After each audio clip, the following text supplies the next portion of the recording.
Je vous reviens aujourd'hui pour vous parler de la photographie. Si vous me suivez sur Instagram, vous avez dû voir que je vous préparais une vidéo sur mon utilisation de la photographie et dans quoi est-ce que ça s'inscrit finalement.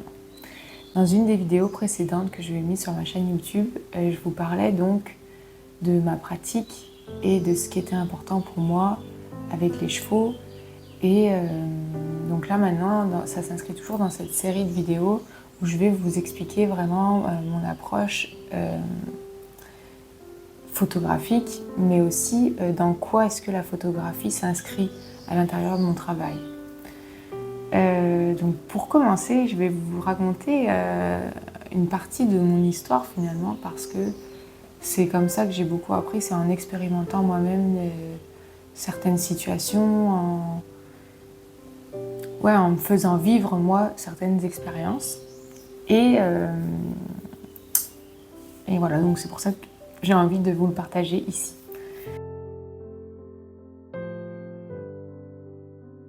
Donc la photographie, ça fait maintenant depuis 2021 que j'utilise cet outil. À la base, je l'ai utilisé vraiment pour moi, pour m'aider dans une quête d'expression de ma propre vérité, en fait, de qu'est-ce que moi j'avais envie d'exprimer. Et cette quête-là, elle s'est inscrite dans le fait qu'à ce moment-là, j'accompagnais d'autres personnes à s'exprimer, donc j'exerçais en tant qu'orthophoniste. Et je voyais en fait à quel point c'était parfois difficile de s'exprimer face à quelqu'un qui représente une certaine autorité. Donc moi, à l'époque, pour les personnes qui venaient dans mon cabinet, je représentais comme la santé. Ils m'associaient à tout ce qui était... donc du coup, c'est une certaine autorité pour la plupart d'entre nous. Et du coup, oui, j'étais souvent confrontée en fait à des personnes qui au départ allaient avoir du mal à exprimer ce qu'ils ressentaient, à exprimer leur point de vue et à utiliser beaucoup de ce qu'ils avaient entendu dans leur entourage, dans leur famille, ou même ce que d'autres médecins ou praticiens leur avaient déjà dit. Et donc moi, mon travail à cette époque-là, c'était vraiment de tout le temps ramener les personnes à elles et de les aider à s'exprimer à partir d'elles-mêmes, de ce qu'elles ressentaient. En parallèle de ça, donc moi j'ai appris aussi à m'exprimer parce que je m'étais rendu compte que finalement, à l'époque, j'utilisais beaucoup l'alcool pour dire des choses qui étaient difficiles pour moi ou voilà, de tout ce qui était très intense, je le faisais beaucoup passer avec l'alcool, ça sortait beaucoup plus facilement pour moi. Et même l'expression de toute une partie de moi qui allait être plus ma sensualité, ma sexualité, ma féminité, c'était très relié à la consommation d'alcool pour assumer en fait ces parts de moi. Et donc la photo en fait elle est arrivée à ce moment-là où moi j'étais dans une espèce de réappropriation de mon corps, de réappropriation de mon énergie et de mon droit finalement à utiliser aussi mon image de la manière dont je le souhaite et de jouer surtout avec les images et d'enlever la honte qui avait pu être posée sur certaines facettes de ma personnalité ou sur certaines facettes de mes ressentis que du coup je n'osais plus forcément exprimer sans consommer quelque chose qui puisse altérer mon état de conscience. Voilà. Après, donc, je me suis formée à plein d'outils en parallèle, donc notamment à l'astrologie, et puis j'ai un peu combiné la photographie avec l'astrologie pour permettre aux femmes notamment d'exprimer certaines parties d'elles qu'elles avaient du mal à affirmer, qu'elles avaient du mal souvent à mettre de l'avant. Donc, je vais vous donner un exemple, mais ça pouvait être quelqu'un qui va mettre tout le temps un peu en avant plus la face timide, fragile, sensible. Alors qu'au fond, elle a aussi la part qui est forte, qui s'affirme, qui met des limites claires. Et donc, en fait, on allait jouer avec la photo pour pouvoir permettre à cette partie-là aussi de s'exprimer et de sortir dans un cadre qui était bien défini auparavant. Donc voilà, c'était vraiment encore une fois dans une continuité d'aider l'autre à s'exprimer. Une petite gorgée.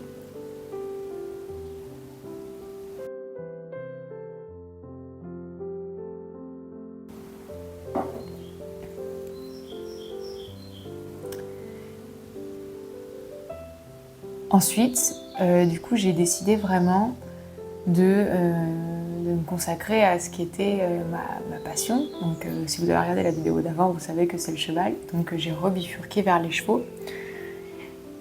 J'avais vraiment été dégoûtée en fait, du milieu traditionnel et de comment on pouvait travailler avec les chevaux d'une manière traditionnelle.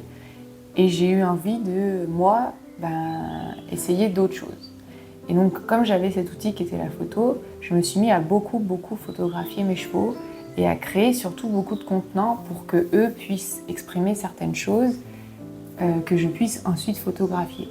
Parce que je m'étais rendu compte, comme avec les gens, que les plus belles photos de mes chevaux, c'était quand ils vivaient une émotion, qui se laissaient traverser par quelque chose et que du coup le mouvement derrière était majestueux parce que ça venait de l'intérieur et non pas d'un humain qui est en train de dire « mets ta tête comme ci, mets ton épaule comme ça ». Voilà.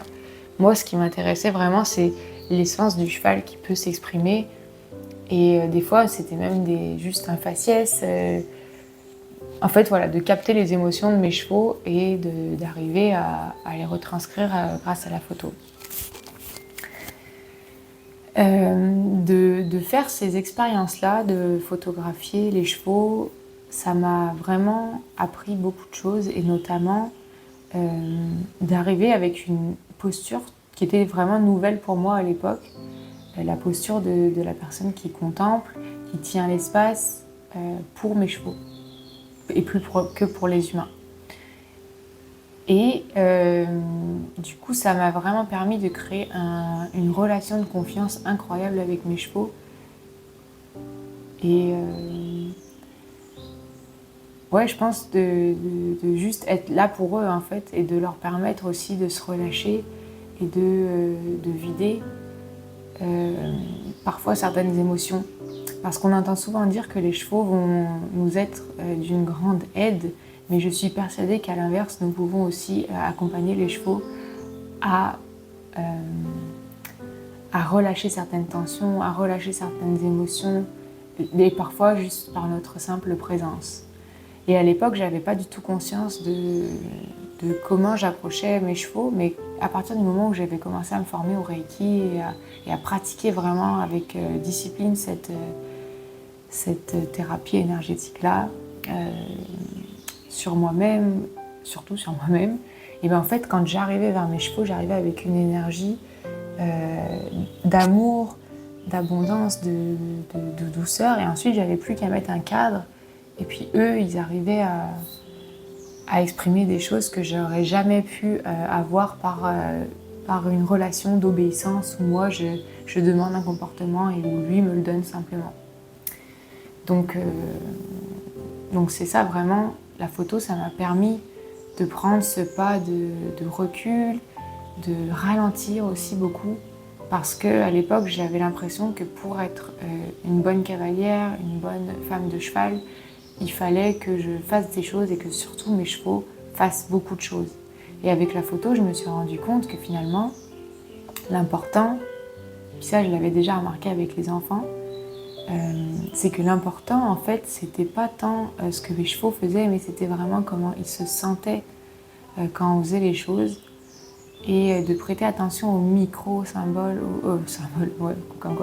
aux micro-mouvements, aux micro-émotions qui les traversaient, aux changements d'attitude.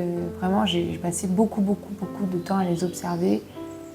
Et c'est vrai qu'à l'époque, il y a beaucoup de gens qui pensaient que je ne faisais rien.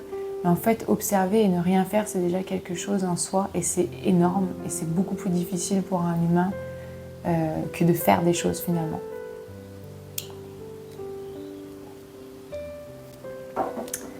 Donc, suite à toutes ces expérimentations-là, j'ai décidé, il y a un an, donc, d'ouvrir des ateliers photographie où en fait, j'allais proposer à la fois, mon intention c'était vraiment de proposer à la fois aux humains, à la fois aux chevaux, de pouvoir exprimer des parts d'eux qui n'ont pas la possibilité d'exprimer dans l'entraînement classique. Donc moi, je vois beaucoup de chevaux monter, même avec des méthodes qui sont respectueuses du cheval, avec toujours une même attitude.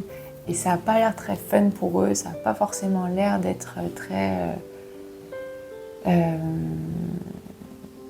comment dire, ouais, c'est pas forcément fun.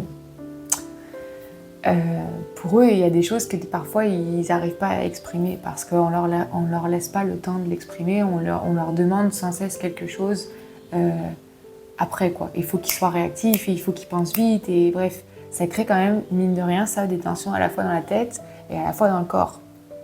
Et donc en fait, c'était vraiment avec ces ateliers d'ouvrir des espaces où les chevaux et les humains peuvent se déposer et surtout où les humains peuvent se laisser aller à observer la relation avec leurs chevaux et à voir qu'est-ce qu'ils aiment chez leurs chevaux. Puis souvent, on s'est rendu compte que ce qu'ils admiraient, c'est souvent des qualités qu'eux-mêmes ont, puis que des fois, ils n'arrivent pas du tout à voir. Et donc, c'était vraiment intéressant d'observer ça et de libérer surtout beaucoup d'émotions. Beaucoup d'émotionnel, beaucoup de choses, de culpabilité aussi. Parfois, il y a eu ça, beaucoup des personnes qui sont très dans le faire et puis qui en demandent énormément à leurs chevaux. Ils ne savent même plus des fois pourquoi ils font ça. Et le fait de se reposer et d'essayer de créer quelque chose de plus artistique avec leurs chevaux, ça amenait une toute autre relation et puis ça amenait libérer beaucoup d'émotions. Donc ces ateliers, voilà, ils avaient lieu en petits groupes et puis c'était aussi une manière pour moi de faire goûter un petit peu aux gens à mon univers et à la contemplation de son cheval et au fait de juste créer un espace pour être avec lui sans forcément faire quelque chose avec lui. De prendre vraiment ce qu'il nous donne lors du shooting. Puis ça, je l'ai fait aussi donc, en solo, donc tenir vraiment l'espace pour une personne et un cheval. Et ça, j'ai trouvé que c'était vraiment magique parce que ça donnait des shootings photos où il y a tout qui s'enchaîne naturellement, il y a tout qui devient fluide. Et souvent, je venais juste confirmer ce que les personnes ressentaient depuis très très longtemps. Et en prenant en photo certains ressentis, ça venait comme acter et redonner confiance à la personne mais en fait, je ressentais ça depuis tellement longtemps et j'osais pas le faire parce qu'il y a personne dans l'écurie qui faisait ça. Un exemple. Donc ouais. Donc c'est pour ça que moi, je me qualifierais absolument pas d'équithérapie parce qu'en fait, on n'utilise pas le cheval pour venir se soigner. En fait, c'est juste que ça se fait, c'est un échange. À la fois, on tient l'espace aussi pour le cheval, pour que lui, il nous montre certaines choses, pour que lui aussi, il nous dise qu'est-ce qu'il a besoin et que surtout, on soit là pour l'écouter. Parce qu'une chose qui est très claire dans le cadre que je pose, dans toutes les expériences photographiques que je propose, c'est que à aucun moment on va forcer le cheval à faire quelque chose, on va surtout observer, on va regarder, on va être très attentif à la fois à lui, à la fois à nous. Et en fait, c'est en ayant cette conscience de nous et de lui qu'on va pouvoir créer une relation qui va être plus proche d'un partenariat que d'une relation d'obéissance.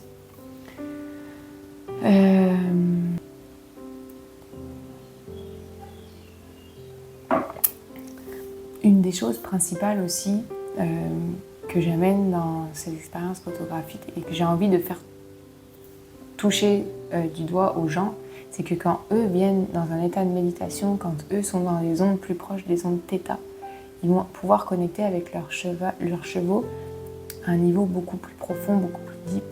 Parce que souvent, ce que je vois dans beaucoup d'écuries, c'est que les gens, ils arrivent avec un niveau d'énergie, ils sont dans des ondes β, et c'est vraiment très agressif pour le cheval, parce que lui, naturellement, il est dans des ondes θ.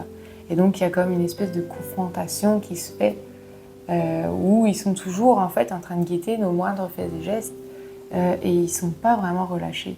Alors que si nous, déjà, on prend le temps de se checker, de regarder dans notre corps comment ça fait, comment on est parfois en tension sans s'en rendre compte, parce qu'il y a beaucoup de gens, ils ne se rendent même pas compte. Eux, ils ont l'impression d'être super détendus, mais en fait, il y a tout le temps une partie de leur corps qui va être tendue. Et donc, avec ces ateliers-là et avec cette approche de la photographie, on permet aussi aux chevaux de nous rencontrer sur un autre plan vibratoire, sur quelque chose qui leur parle plus finalement et qui leur permet à eux de se sentir plus en sécurité avec nous et surtout plus vus et entendus. Et ça, c'est quelque chose qui est vraiment très important pour moi. Donc voilà comment j'utilise cet outil qu'est la photographie. Ensuite, moi je suis persuadée donc que dans chaque photographie qui va être prise lors d'une expérience avec moi, ces photos, ces images, elles peuvent vous servir comme un ancrage pour vous rappeler qui vous êtes, pour vous rappeler qu'est-ce que vous avez envie de faire, pour vous rappeler que vous aussi vous savez. Parce qu'il y a beaucoup de personnes qui ont été avec des enseignants qui, eux, ces enseignants-là, sont pleins de blessures et n'en sont même pas conscients souvent et projettent sur vous des choses qui vous appartiennent absolument pas. Mais pour les personnes qui ont un peu moins confiance en elles, elles vont avoir du mal à reprendre cette place-là. Et donc d'avoir fait ce chemin et d'avoir pris en photo, d'avoir acté donc dans le concret, dans le physique, d'avoir quelque chose qu'on peut regarder dans notre bureau tous les jours et de se dire « je suis cette personne-là, je sais que mes ressentis sont valides, je sais que je peux m'écouter ». Pour moi, ça c'est vraiment hyper précieux. C'est